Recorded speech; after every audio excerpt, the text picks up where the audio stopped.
Ce sont des moments d'angoisse pour des dizaines de personnes lourdement handicapées et leurs familles. Le pavillon Sainte-Marie, un centre d'hébergement à Saint-Jérôme, va fermer ses portes de façon précipitée.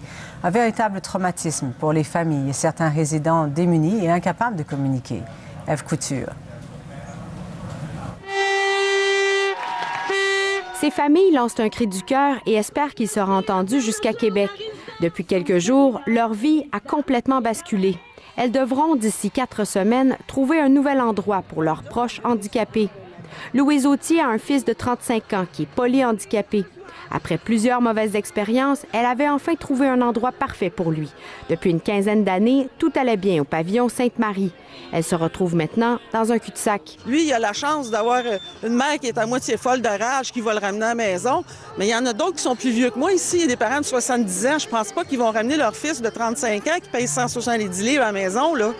Les quelques 70 personnes à relocaliser sont lourdement handicapées, physiquement et mentalement. Et ce n'est pas seulement de leur trouver un nouveau toit, mais aussi des services adaptés. La sœur de Marc Leblanc, atteinte d'une forme de déficience intellectuelle qui la pousse à s'automutiler, est très inquiet des effets de ce déménagement. Ça fait 16 ans que, mettons, je donne exemple, la même personne, on s'occupe d'elle. Tu sais, ces gens-là, ils passent plus de temps que nous-mêmes, famille, on passe avec eux.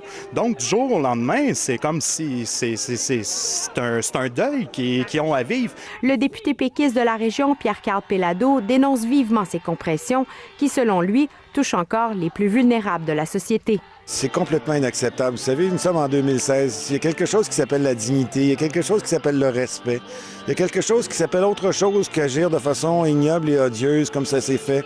Le centre, on a annoncé sa fermeture à 24 heures d'avis.